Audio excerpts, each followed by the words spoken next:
Hello guys, welcome back to this channel again, and today we're going to talk about internal combustion engine of gasoline and diesel. Now we're going to talk about four-stroke engine. What does that mean actually? And before we go there, I'd love to show you this diagram, and I think it would make sense for me to show you. Okay, the engine it has the engine block, and inside the engine block are pistons, 4 of them, or even more sometimes, depending on the requirement of the engine. So each piston performs a different stroke. So if it is 4, then it's called 4-stroke engine. So how does it work? Now, in a gasoline engine, when the intake of the air takes place, intake manifold is open, the valve is open. I mean, the make is such that we have the camshaft and the rockers and rockers arm, and the rockers hits the valve opens, and during intake phase the piston is pushed down. Okay, that's the first phase. The second phase, it's compressed up. The third phase, it sparks and goes down, and the fourth phase, the exhaust is expelled. So this is a single piston that I've drawn here, and this is a crankshaft, the thing that moves around. So the linear motion of the piston is translated into rotational motion of the crankshaft, which is attached to the peripheries, attached to transmission, to differential, then to the wheels. So here we have I have to look. This one is a piston. Yeah. We have the connecting rod here, which connects the crankshaft here, and then we have the spark plug here. We have the valves here, exhaust valve here are drawn here, and then we have the intake valve here. Yeah, for single piston. Now there are 4 of these in an engine block, and then we have cooling water jet to cool the system. So what else? Yeah, exactly that.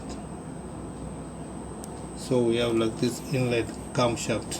So we have the crankshaft, we have the camshaft, and the flywheel with the pulley that connects the two. So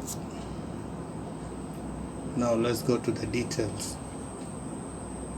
In a gasoline engine, we have the intake manifold, we have the carburetor, we have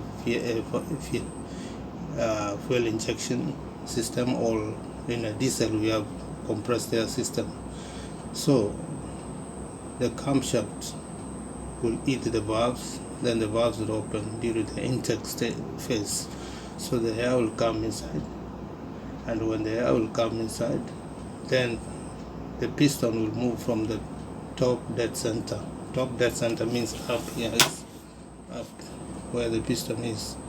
It will move down to the bottom dead center.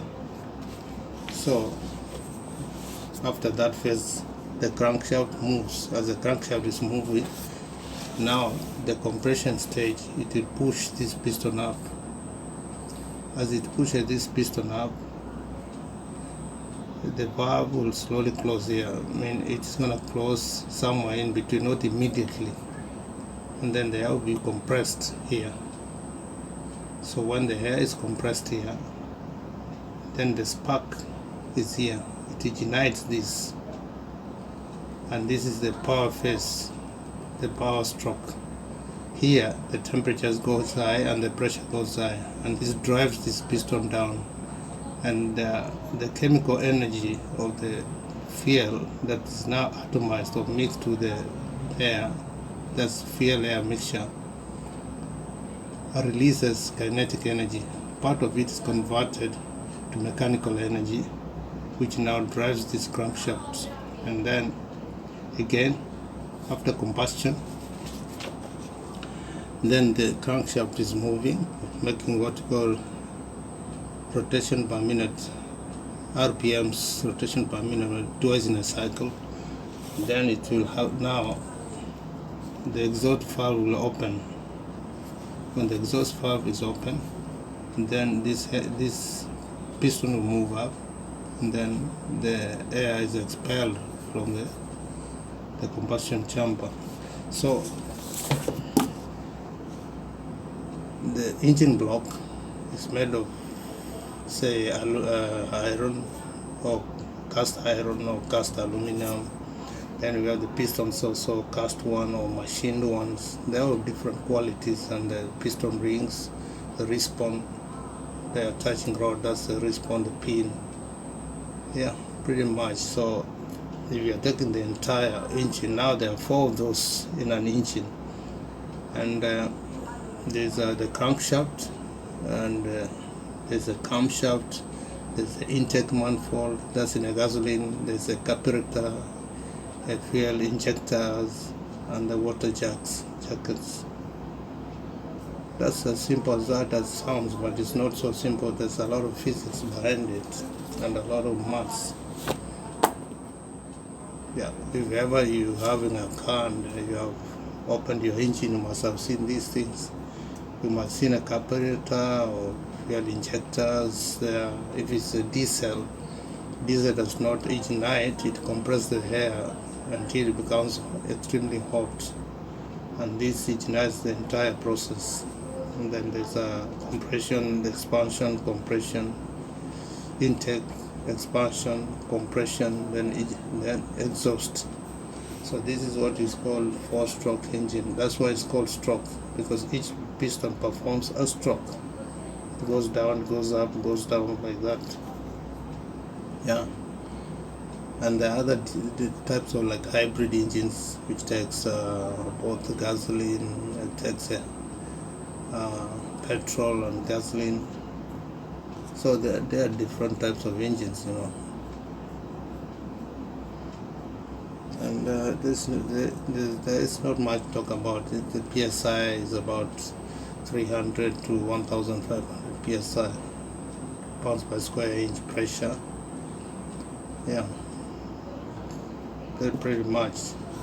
That's what an internal combustion engine is.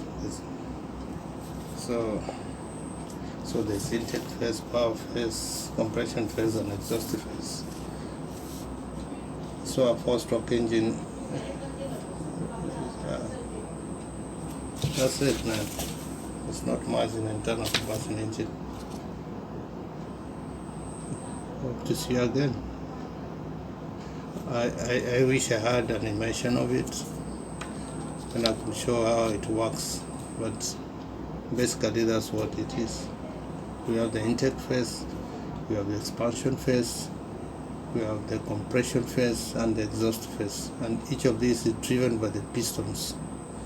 During the intake phase, the piston is going down, then the valve closes when it's coming up, and it compresses the air, and the compressed air is ignited in a gasoline, and due to that there's high temperature, high pressure, which pushes the piston down again, and then the chemical, that time there's fuel air mixture, and the chemical process is converted into kinetic energy when during the heat. Actually it's called heat engine. It's heated. The spark is fire itself. Combustion itself means burning. So the chemical energy is converted to kinetic energy, and kinetic energy to mechanical, and then it moves the crankshaft.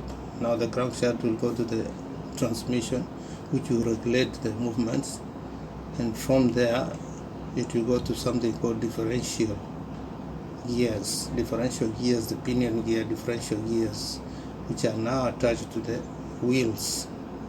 So we have flywheel, the knuckles, and all that stuff, which moves the wheels.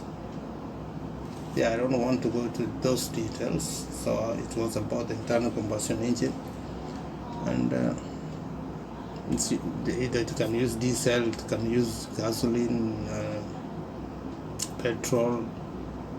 Even in those early days when the engines were introduced, they were using even steam. Yeah, man. So it was a brief video. Thanks for watching. I wish we'll try to talk more about this as we continue with this series. Thanks for watching. Share, subscribe, like, comment. Let's get to know what you think about all this. Bye for now. See you again. Bye. Please subscribe. I repeat that. Please subscribe if you're watching my videos. Okay, bye.